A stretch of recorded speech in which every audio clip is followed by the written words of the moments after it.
মায়ের খোঁজে কান্নারত বাছুর, গরু চুরিতে ভেঙে পড়ল খেটে খাওয়া পরিবার।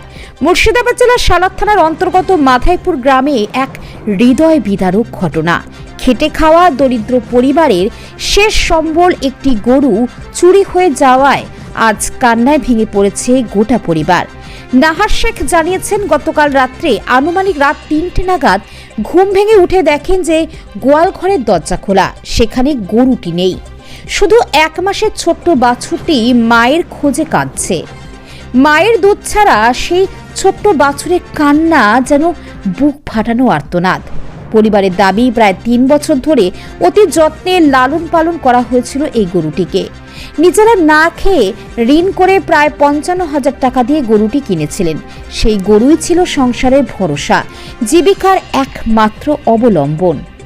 আজ সেই গরু চুরি হয়ে যাওয়ায় শুধুমাত্র আর্থিক ক্ষতি নয়, ভেঙে পড়েছে একটি পরিবার। মা হারিয়েছে একটি বাছুর। পরিবারের সদস্যরা চোখের জল ধরে রাখতে পারছেন না। তাদের কথায়, নিজেরা না খেয়েও গরুটাকে খাওয়াতাম, আজ সব শেষ হয়ে গেল। ঘটনার খবর পেয়ে দ্রুত ঘটনাস্থলে পৌঁছায় সালাদ থানা পুলিশ ইতিমধ্যেই ঘটনার তদন্ত শুরু করেছে। পরিবারের একটাই আবেদন, যেন দ্রুত গরুটিকে উদ্ধার করা হয় আর দোষীদের কঠোর শাস্তি দেওয়া হয়। একদিকে মায়ের খোঁজে কান্নারত বাছুর, অন্যদিকে চোখের জলে ভাসছে একটি খেটে খাওয়া পরিবার। আর সেই ছবি আজ মাধাইপুর গ্রামের বাস্তব চিত্র। আমি কি করে শোধ করবো? এখন আমার গরু 3:30 সময় উঠলাম, সে গরু আমার বেঁচে গোয়ালির নাই, গরু চুরি করলে পালিয়ে গেছে। আমি দেখতে গেলাম, কাঁদরা হয়ে থানা গেলাম, থানাতে অফিসারকে বললাম, যে বলছে বেশ আমিরা তদন্ত করছি। যে তো আমার সাদাইবাবু এলো, সাদাইবাবু এসে গাড়ি এলি, তারপরে আবার একটা অফিসার এলো। আপনি কখন জানতে পারলেন? আমি 3:30 সময় আমি জানতে পারলাম, যে আর আমি গরুর তদন্ত করতে পারলাম না। গরুটার দাম কত? গরুটা 55,000 টাকা দাম বললে চলো। এই 55,000 টাকা দাম বললে আমি গরুর দিইনি। বাড়ি আছে আমার মাদাইপুর উত্তরপাড়া। পুলিশ এসেছিল এখানে? হ্যাঁ, এখানে এসে ইনকোয়ারি করে গেছে, পাবলি দেখি গেছে। আপনি কি চাইছেন এখন? এখন প্রশাসনকে আমি বলেছি এখন খোঁজ খবর নিতে।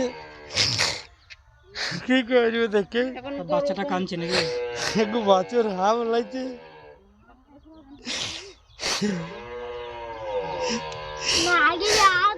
কতদিন থেকে আপনার বাড়িতে ছিল গরুটা? 3 বছর থেকে আছে। 3 বছর থেকে মানুষ করছেন? হ্যাঁ, বাড়ির মেয়ে ছেলে অসুখ বলে আমি গরুটা বেঁচে দিয়েছিলাম। বাছুরটা কাঁদছে নাকি? হ্যাঁ, বাছুরটা হাম লাগছে, এর মায়ের লেগে কাঁদছে। আপনার নাম কি? আমার নাম নাহারউদ্দিন শেখ। বাড়ি কোথায়? বাড়ি মাদাইপুর উত্তরপাড়া।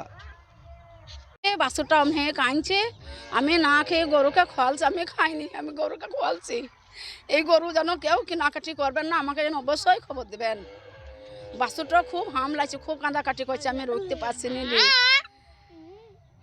আমি না খেয়ে গরুকে খোয়ালছি, আমি খাইনি। যেন কেউ যেন কেনাকাটি না করে। কতদিন থেকে পালছেন আপনি? আমি 3 বছর হনে পালছি। আমার 1 মাসের বাছুর। আমি কিস্তি নিয়েছি, কিস্তি আমি গরু কিনেছি। আমি কিস্তি কিভাবে চালাবো? আমার সমর্থ নাই, আমি কিস্তিলা শুনবি, কিস্তি সমর্থ নাই যে আমি কিস্তি চালাবো। আমি কিভাবে চালাবো? কিস্তি আমাকে শুনবে না। আপনার নাম কি? আমার নাম শেফালি বিবি। বাড়ি কোথায় আপনার? বাড়ি আমার মাদাইপুর উত্তরপাড়া।